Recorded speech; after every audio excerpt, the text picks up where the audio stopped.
जय जय रघुवीर समर्थ. समर्थ म्हणतात की जीवन जगताना, आयुष्य जगताना कुणीही भ्रमात राहू नका. कुणीही भ्रमात राहून आपलं आयुष्य जगू नका किंवा काल्पनिक दृष्ट्या आयुष्य हे जगू नका.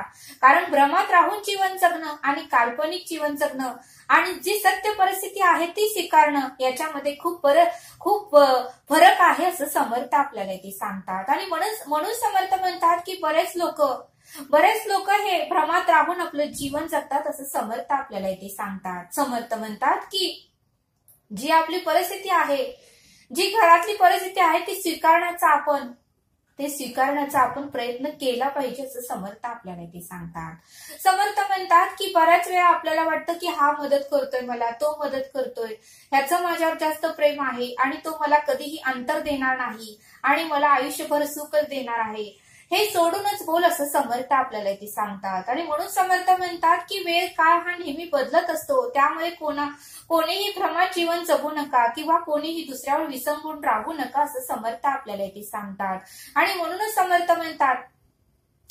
समर्थ म्हणतात की जोपर्यंत आपण तरुण आहे तोपर्यंत त्या भगवंताचं, त्या ईश्वराचं नामस्मरण केलं आणि जर भरपूर पुण्यही साठवली तर आपल्याला मृत्यूत सवय त्रास होणार नाही. कारण बघा म्हटले समर्थ, प्रत्येकाचा हा मृत्यूचा प्रवास एकट्याला सामोरे जावं लागतं.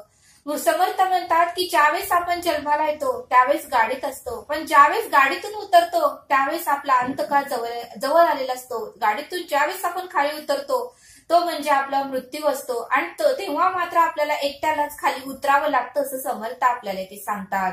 म्हणजे जीवन एक प्रवासच आहे. ज्यावेळेस आपण एसटी मध्ये बसतो आणि गाव आलं की आपल्याला त्या स्टँडवर ते एसटी वाले सोडतात. ते स्टँड म्हणजे ज्यावेळेस आपला अंत समय येतो, मृत्यू येतो, त्यावेळेस आपल्याला ते उतरावंच लागतं आणि त्यावेळेस मात्र आपल्यासोबत कोणीही नसतं. आणि म्हणूनच समर्थ म्हणतात की आपल्या मुखामध्ये अखंड त्या भगवंताचं, त्या ईश्वराचं नामस्मरण ही पाहिजे आणि पुण्यही पाहिजे असं समर्थ आपल्याला ते सांगतात. जर आपल्या मुखाचं नामस्मरण असेल तर कधी काळ आपल्याला काहीही करू शकत नाही. म्हणूनच समर्थ रामदास स्वामींनी श्लोक लिहून ठेवला आहे, समर्थाची आ सेवका वक्र पाहे, असा सर्व भूमंडळी कोण आहे, जयाची लीला वर्णिती लोकतीनी, नुपेक्षी कदा राम दासा भिमानी असं समर्थ आपल्याला ते सांगतात. आणि म्हणूनच समर्थ म्हणतात की जर आपण एका व्यक्तीला सल्ला मागायला गेलो तर 1000 जण आपल्याला सल्ले देतात, पण जर 1000 व्यक्तींना जर मदत मागितली तर एखादी व्यक्ती नशीब जर आपलं असेल तर एखादी व्यक्ती समोर येते मदत करायला. बघा म्हणले समर्थ, आपल्याला वाटतंय की मित्रमैत्रिणी आपले असतात, भरपूर असतात, आपल्याला वाटतं ही मैत्रिणी खूप चांगली आहे, तो मित्र खूप चांगला आहे. आपण घरच्यांवर विश्वास ठेवत नाही तेवढा विश्वास आपण मैत्रिणीवर ठेवतो, मित्रावर ठेवतो. पण ज्यावेळेस आपल्या घरातली एखादी व्यक्ती ऍडमिट असते, ज्यावेळेस ती व्यक्ती आपल्या घरातील एखादी व्यक्ती आजारी असते तर ती मैत्रिणी जर हॉस्पिटलमध्ये बघायला आली, जर प्रेमाने काहीतरी आपल्याला सांगायला आली तरच ती खरी मित्र आणि तीच खरी मैत्रीण असं समर्थ आपल्याला इथे सांगतात. नाहीतर वरवरचं मित्र आणि मैत्रिणी घेऊन तरी काय करायचं असं समर्थ आपल्याला इथे सांगतात. आणि म्हणून समर्थ म्हणतात की मित्र आणि मैत्रिणी त्यावेळेस करतात ज्यावेळेस आपल्याला संकट येतं, आपल्या आयुष्यामध्ये संकट येतं, त्यावेळेस खरी मैत्रीण कोण आहे, खरा मित्र कोण आहेत आणि खरे नातेवाईक कोण आहे हे त्यावेळेसच कळतं असं समर्थ आपल्याला ते सांगतात. आणि म्हणून समर्थ म्हणतात की भ्रमामध्ये कोणीही जीवन जगू नका. जी सत्य परिस्थिती आहे ती स्वीकारण्याचा प्रयत्न करा. भले ती परिस्थिती स्वीकारताना आपल्याला खूप त्रास होतो, कारण आपण कधी ते बघितलेलं नसतं, पण ते स्वीकारण्याशिवाय आपल्याकडे दुसरा पर्याय नसतो असं समर्थ आपल्याला ते सांगतात. आणि म्हणून समर्थ म्हणतात की सत्य परिस्थिती काय आहे ते तुम्ही शोध घेण्याचा प्रयत्न करा. भ्रमात जीवन जगू नका किंवा काल्पनिक जीवन जगू नका असं समर्थ आपल्याला ते सांगतात. समर्थ म्हणतात की ज्यावेळेस आपण धरण बांधतो, का धरण बांधतो की वर्षभर ते पाणी आपल्याला पुरावं किंवा वर्षभर कोणालाही पाण्याचा तुटवडा होऊ नये म्हणून आपण धरण बांधतो. आणि दरवर्षी पाऊसही पडतो कारण सगळ्यांना पाणी पुरावं म्हणून. पण बघा म्हणले जर धरणही संपला आणि पाऊसही नाही आला तर किती त्रास होईल म्हटले. लोकांना पाणी वाचून लोक जगू शकणार नाही किंवा शेतीही येऊ शकणार नाही.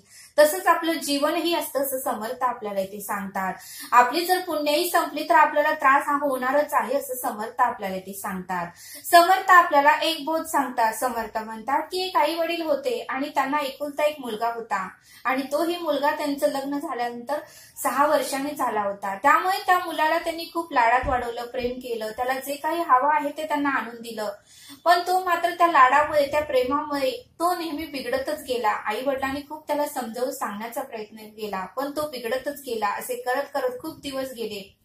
खूप दिवस झाल्यानंतर आई वडीलही थकले. आई वडील त्याला म्हणत होते की तू कुठेतरी नोकरी कर, काहीतरी तुझा बिझनेस कर, पण तो ऐकत नव्हता. कारण आई वडिलांची संपत्ती, प्रॉपर्टी ही भरपूर होती. तो भ्रमात होता की मला काय कमी आहे. वडिलांचं भरपूर कोट्याधीश होता तो. शेती आहे, वाडी आहे, बंगला आहे, ट्रॅक्टर आहे, घरात 4 व्हीलर 2 व्हीलर आहे. मला काहीही गरज नाही, मी काहीही करणार नाही. आणि त्यामुळे त्याला व्यसन लागलं, दारू पिऊ लागला, जुगार खेळू लागला, पत्त्याचा डाव खेळू लागला. असे करत करत त्याने आई वडिलांनी खूप समजावून सांगण्याचा प्रयत्न केला. शेवटी ते दोघेही थकले होते. ते दोघांचाही मृत्यू झाला आणि हा मात्र एकटाच पडला. तरीही ह्याला सांगणारं कोणीच नव्हतं. असं करत करत करत त्याने आपली शेती विकली, गाडी विकली, बंगला विकला. असं करत करत करत त्यांनी सगळी काही प्रॉपर्टी त्यांनी खर्चून टाकली. मग करणार काय. शेवटी एक दिवस तो खायला महाग झाला आणि शेवटी दारोदारी जाऊन भीक मागून तो जे खाऊ लागला. म्हणजे समर्थ काय म्हणतात की धरणाची सोय का करतो आपण. जर पाऊस नाही आला तर त्याचा साठा व्हावा, ते वापरून आपण आपलं जीवन जगावं, यासाठी आपण धरण बांधतो. बघा म्हणले समर्थ. या बोधातून आपल्याला हे शिकायला मिळतं की त्या आई वडिलांनी संपत्ती राखून ठेवली होती आणि जर आपण सतत पैसे कमवत राहिलो तर त्या संपत्तीमध्ये वाढ होणार आहे. पैसे नाहीच कमवले आणि तीच जर संपत्ती आपण खर्चत राहिलो तर ती एक ना एक दिवस संपून जाणारच आहे. हे त्रिकालाबाधित सत्य आहे. आणि म्हणूनच समर्थ म्हणतात की विवेकातून घ्या. आपण 50% पुण्य घेऊन आलेलो आहे आणि 50% पाप आहे.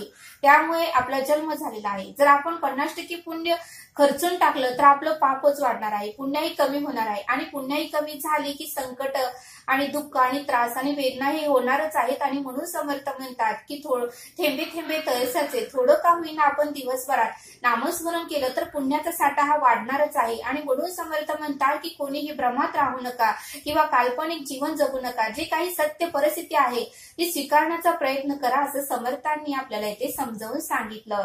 तरी आता आपण येथेच थांबू. धन्यवाद. जय सद्गुरू.